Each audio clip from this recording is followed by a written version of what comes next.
Welcome to West Michigan Philanthropy. I'm John McFarland with Miller Johnson's Trust and Estates Practice Group.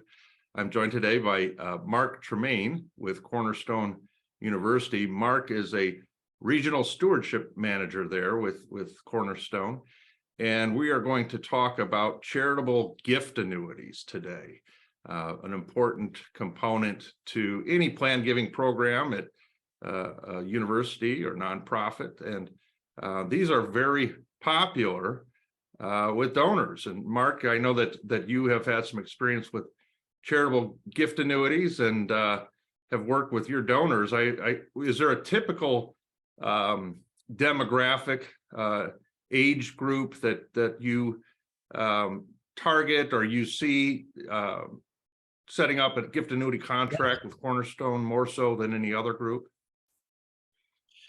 Yes, John, I would say usually 55 and up. Okay, that are the demographic of people that are looking, they want to accomplish a couple of objectives. Number one, they want to give to, in my case, Cornerstone University, because they have some connection, whether an alumni or they just care about, maybe it's a grandparent or parent. They had a son or granddaughter attend the school, and they just love the mission of Christian higher education through Cornerstone. And so they want to give, but they would also like a little bit of income in the future for the rest of their lives. And a charitable gift annuity is a great conduit to make that happen. It's interesting. You and I know this, but probably the viewers watching don't know that a group like the American Council of Gift Annuities, the ACGA, even exists. But there's a group, the ACGA, and they set what are recommended rates that charities can adopt. And I think it's a useful organization. It helps charities stay within a range that is prudent. I think that's the goal. So they look at interest rates across the board, economic conditions, and they will assign a rate to a particular age for single life and joint life annuities. And as you know, Mark, the higher or the older the annuitant, the higher that rate will be. So I think to your point, that's why we tend to see the 55 plus demographic more attracted to the charitable gift annuity, because the older you are, the more you get in terms of annuity income. And it's a nice, stable income stream for someone who is charitably motivated. Mm-hmm. And maybe at that point in their lives, they know how much they can afford to give away in their retirement years and how much they may want to leave to children or to other family members. So do you use those ACGA rates? Is that something that Cornerstone uses? We do. We use that, and that kind of guides, what payout rate is, and of course the age of the annuitant, also adds to that. The age is probably the largest factor, like you say, as far as payout. And it's just a great opportunity for donors that want to give, but want a little bit of income for the rest of their lives. And they can begin receiving those payouts immediately, because essentially it's an annuity contract. And so it's guaranteed for life, and they can either begin payments immediately, or they can defer for 5 or 10 years or however long they wish, knowing that, well, I'm fine, I don't need income now, but maybe 5 to 10 years when I'm retiring, or another pot of money that is assigned to that period of life, they can kick that in at that time and begin to receive payments annually or biannually or quarterly. And they're really attractive, I think, to donors. And a lot of attorneys I talk to, a lot of estate planning attorneys, aren't familiar with charitable gift annuities. And I think probably that's the case because attorneys don't have to draft anything many times, or when there's a gift annuity involved, unless they're representing perhaps the charitable organization. But it's a simple contract in most cases that the donor annuitant will sign, and they promise the donor to make a gift of cash or securities typically, and in exchange for that irrevocable gift of cash or securities, they get that lifetime annuity income. And then when they pass, I mean, that's an important point. When they pass away, the remainder then goes to the charitable organization. So it's a kind of a win-win in that sense, that the annuitant donor benefits with the lifetime income stream, and then the charity benefits with that remainder interest. I tell my clients, and I think sometimes donors are maybe a little bit afraid to ask, but I encourage clients to ask the charity about their financials, to request an audited financial statement, or to request a copy of a balance sheet, because these contracts are backed by the general obligations of the institution, or general obligations of the institution are backed by all the assets of that institution. So it's important for them to know, and they're making a significant gift to the organization. They need to know what's backing these contracts. There have been some cases, very few, but there have been some that where organizations were maybe paying out too much in their annuity rates and didn't have the assets to back these contracts, and they folded. So that's an important component. I know, Mark, I'm sure you've probably been faced with that question by a donor in the past. Well, it's certainly nice to rest upon the American Council of Gift Annuities to know the payout rates, and That's right. we go by those guidelines. We don't wing it. Well, you don't want to wing it, and I think that it's important for people to feel comfortable to ask those questions, because you are entering into somewhat of a relationship with the organization.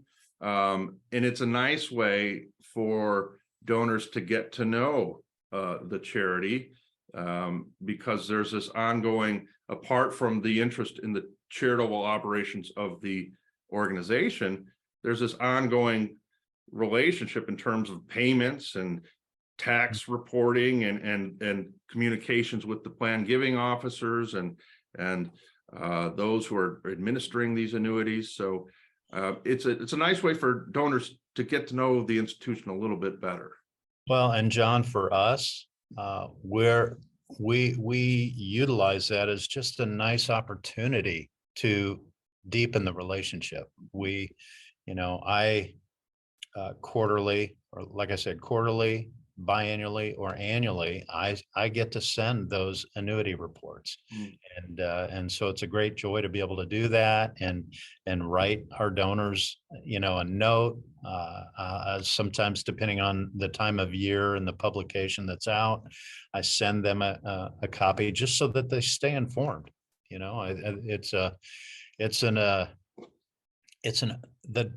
The donor is an amazing phenomenon, and they just, to know the heart of a donor and to just continue to encourage them so that they, continue to see, what we're doing at Cornerstone, but so that they know that their invested donation is appropriate and certainly a blessing to our students. One thing I see with clients, and I always bring this up to my clients at Miller Johnson, if they're committed through their estate to leave a bequest to an organization, I always tell them, take a look at the plan giving program at that institution, because if you need income and you need a charitable income tax deduction now during your lifetime, why not explore the idea of an irrevocable gift annuity, or maybe a charitable remainder trust now? Make that commitment. You could always do another gift annuity if you want to do more down the line, but at least they get the tax benefit now. It used to be, when the estate tax exemption was much lower, that people were motivated to give charitably through their estate to reduce estate taxes. Now it's not so much the case. Now we have clients certainly that are in that category, but the exclusion under current law is $12.92 million per person, which is the highest it's ever been.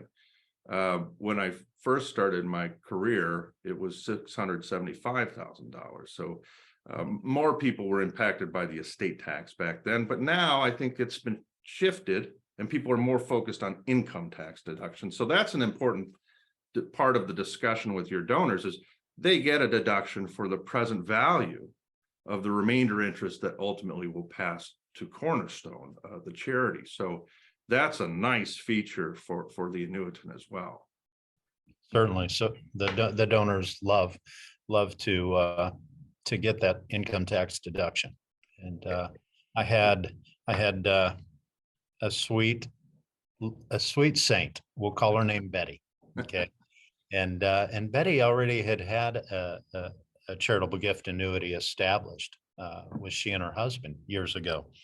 And she told me, she said, Mark, I would like to establish another one because I have a niece that I would like to support in that. So she didn't even receive the annuity. The annuity. She made her niece the annuitant. Oh, And that's interesting. so Hey, it was a neat way. I was going to say, sorry to interrupt, but I was going to say, I see that a lot with married couples as well, where with 2 life annuities, you'll see the spouses, they'll want to make sure that when they pass, their spouse can continue to receive annuity income and has that benefit. The rates are a little bit lower for the 2 life charitable gift annuities, but it still provides comfort for the surviving spouse and both of the spouses to know, if they're to pass first, that their husband or wife will continue to get that annuity income stream. So some tremendous benefits there as well. And I've seen, as you discussed, Mark, where they will name someone other than the spouse as an annuitant. There are some gift tax issues there sometimes when you enter into those types of arrangement, but I have seen it also where you can have concurrent payments where the annuitants receive the payments immediately together, or you'll have consecutive payments where it'll be one annuitant receives it when they die, then the successor annuitant receives that payment on a 2 life annuity, and they can reserve the right. I've seen that reserve the right to change that annuity income to the second annuitant to not make it a completed gift for gift tax purposes. I should say that is a situation I've seen sometimes when structuring these. Certainly. A neat methods to give, or not methods to give, but I guess trying to think of how I want to phrase this, but I guess how to give a charitable gift annuity is oftentimes a donor asks about a charitable gift annuity, and I try to encourage them that if you have either cash or a non-cash asset, say a property or building or a second home or cottage or a rental property, maybe something that isn't as high interest bearing as another, is a great opportunity to start a charitable gift annuity. And so that even if it's not a high interest earning asset, it's a neat opportunity to utilize that as something that they didn't need income from, but can gain income from it. Is that something that Cornerstone will accept for a charitable gift annuity, a piece of real property or something other than cash or marketable securities? Yes.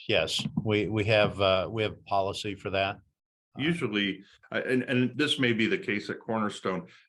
I know that sometimes the chief financial officer at the organization is concerned about taking on an obligation, a contractual obligation, to pay that annuity when the initial gift is an illiquid asset that they may or may not be able to sell quickly. And so they'll agree to a deferred gift annuity because it gives them at least 1 year for the payments to start being made to allow time to let that asset sell. And I've seen that. I've dealt with a lot of treasurers and financial officers and institutions, and they get worried when the plan giving officer comes in with those illiquid assets because they never know whether or not it's going to sell. I know that in some cases, I've seen examples with farmland where they know it's going to sell. They know it's there's a market that someone's going to come in and buy that asset quickly. But that's always a little bit nerve-wracking, I think, for the financial officers at an institution when they get those illiquid assets. Well, John, I know our CFO just loves me to death. You know, they make a joke in the nonprofit world that the development and plan giving officers are always smiling and then the CFO is always frowning. But but it is interesting. There are opportunities. All jokes aside, there are opportunities with some of these assets, kind of non-traditional assets that people really don't think can be used for a planned gift, but they certainly can. And when you get into the charitable remainder trust arena, I think there's even more opportunities for some of those illiquid assets with business interests, real property, whether it's residential or commercial, tangible personal property, all sorts of things. So it is kind of fun to educate donors and clients and let them know, hey, let's turn this non-income producing asset into something that's going to generate some income for you in retirement. And they're typically very pleased to learn that those types of vehicles exist. So it's a great service you provide to your donor base there. As you. And so let me ask you one question, Mark. If someone wants to designate that remainder interest in the contract, can they say, I want to give $100,000 for a charitable gift annuity to Cornerstone, but I want that remainder interest designated for scholarships for students studying a particular discipline? Is that something that can be accomplished?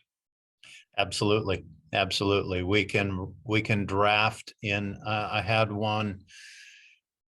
a neat, just a sweet, generous person that she wanted to establish a family scholarship, a named family scholarship in honor of her husband and family. And she was just so gracious. And that scholarship ended up, I mean, it currently funds numerous student scholarships on campus. So it just has such a direct impact.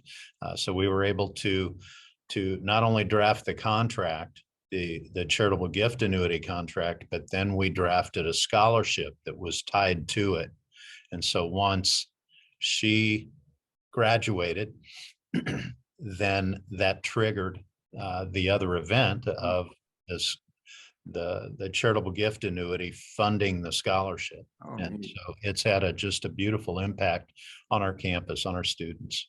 And that's a component too. I think that maybe clients and donors don't fully realize until it happens. When you establish these life income gifts, you see the fruits immediately during your lifetime of that relationship and the commitment to the organization. And there's a deepening, I think, of the relationship with the institution when you make those types of gifts. And oftentimes there'll be repeat gifts down the road. I know that some people who aren't familiar with some of these plan gifts at first may be a little bit hesitant to enter into them, but once they see how it works, they're oftentimes repeat donors, and we'll set up multiple charitable gift annuities. In fact, I've seen clients do this. They'll start with one, and it may not be a substantial sum, maybe the minimum amount, but just to see how it works. And then they'll repeat it down the road, and they'll repeat it as they get older, so they can benefit from the higher gift annuity rate as they age as well, kind of laddering those annuities across a period of time instead of doing a big annuity all at once. Mhm. Absolutely, absolutely. That's what I've seen. I mean, they they're so charitable, and they have such a heart to give, and so they'll do that. I've seen it exactly what you're sharing, John, because once they say they start a charitable gift annuity when they're 72, and they'll continue, but by the time they're 82, they think, man, I've still got this pot of money. I don't need it. I want to give it. And so they'll establish another one. And for us, kind of the internal workings, boy, when they create the term planned gift, like a charitable gift annuity, or gift in will or what have you, we automatically welcome them into what our heritage circle. We call it our Welch Heritage Circle, fitly named after our longtime president, Dr. Wilbur Welch. Mm. And so we welcome them into that. And we also, I know this has nothing to do with our conversation, but just what we do as a way to honor and show gratitude is we host various events throughout the year. Or we've got some very talented students that perform amazing Christmas or spring concerts. So we utilize those events as a way to gather Mm. those Heritage Circle members that are made up of all kinds of planned gifts, but the charitable gift annuity is certainly an admission into that group of people. And they have similar hearts. We just love to bring them together so that they can know one another. Yeah. So it's a beautiful community. I've seen that happen, and that's fantastic. A great example, because that's like how we discuss. There's an opportunity to deepen the relationship with the institution and learn more and get to know the people that work there and other donors. It really makes the giving much more robust and profound for the donor when they enter into these contracts.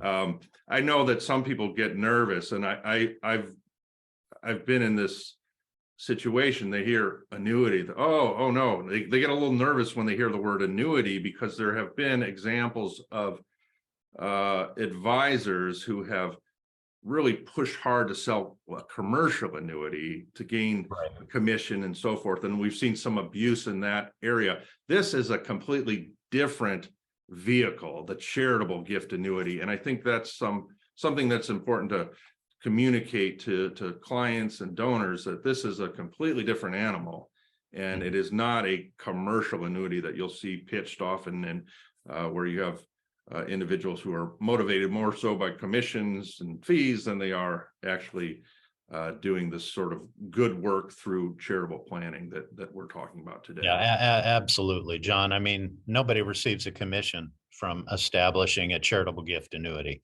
but you're absolutely right. The financial world was there's a bit more regulation now than there used to be, because of so many financial people that maybe weren't as qualified, that were just selling just regular annuities to earn a commission, and that were not for the best interest of the person, of the individual. And weren't appropriate for the type of individuals I think that we're discussing today. I think there's a place for commercial annuities, not to get into too much of the weeds with financial matters, but there's a place for it.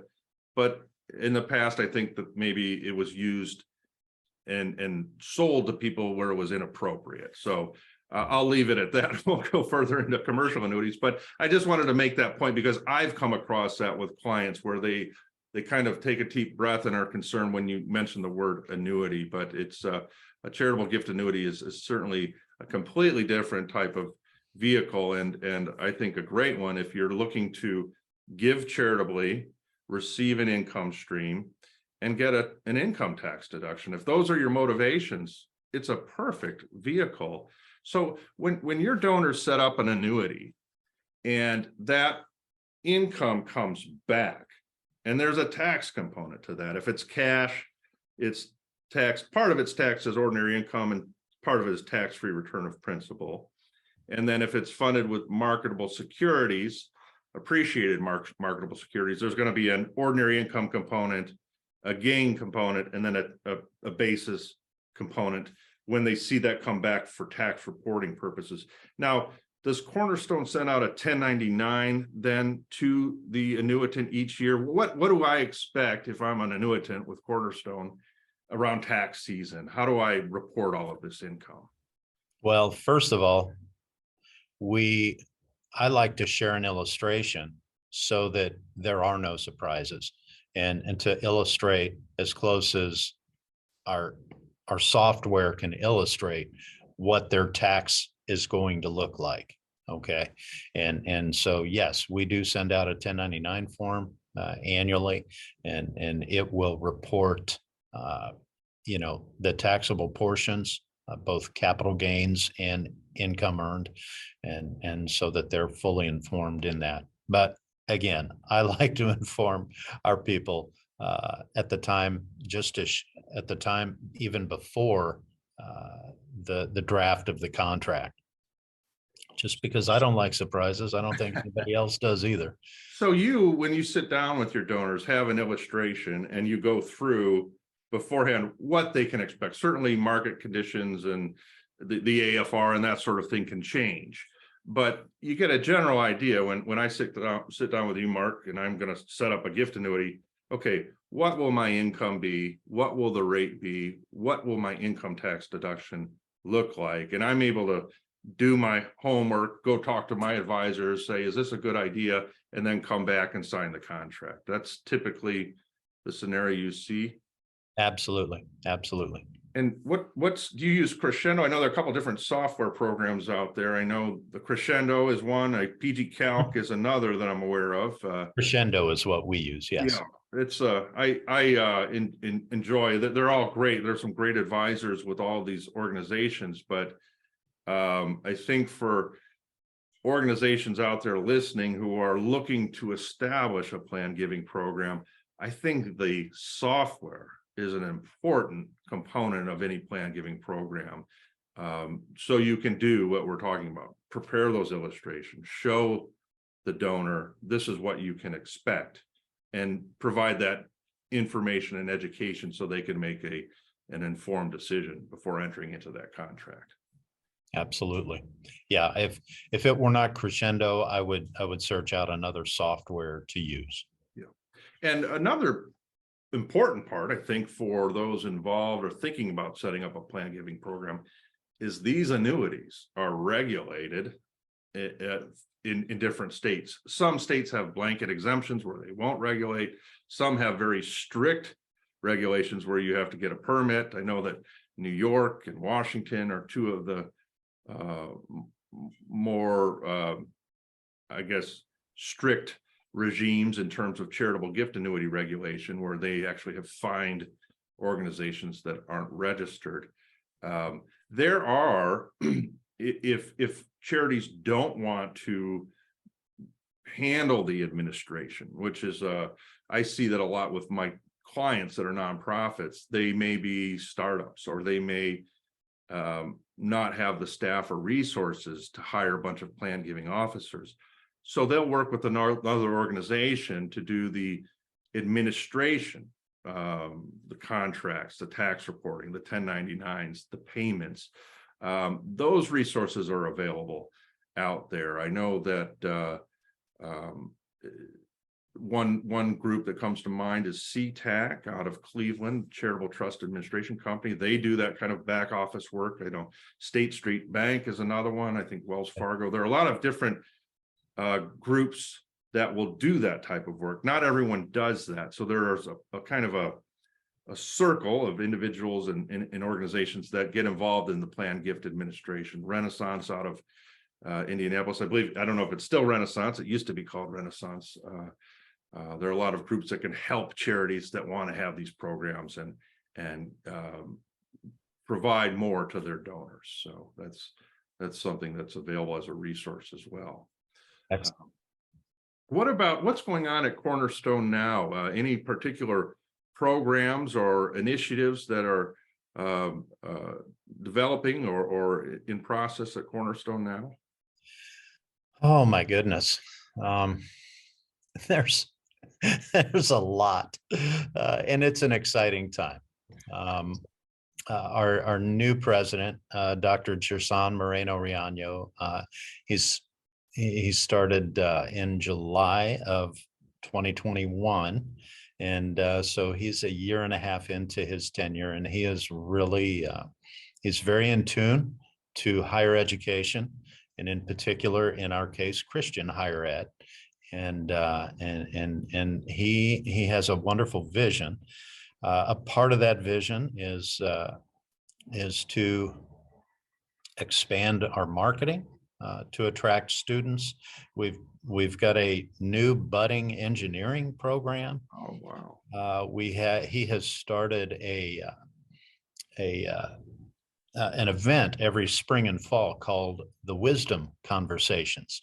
And so here, coming up in another month, we're hosting this spring the Wisdom Conversations. And the conversation, I know this is timely for this video, but AI, artificial intelligence, Oh, wow. and all the ramifications. So we're having some experts from across the country come in to be a panel, and guest panelists, and so that's beginning to really draw a crowd. Well, I wanted to thank you for your time this morning, and to talk about gift annuities. I know it's an important vehicle, and you're just the perfect guest to speak on that issue and talk to us and let us know how they work and how they work at Cornerstone. So thank you for joining. Thank and you. look forward to future conversations. All right, I will. Thank you, John, so much for being a great host.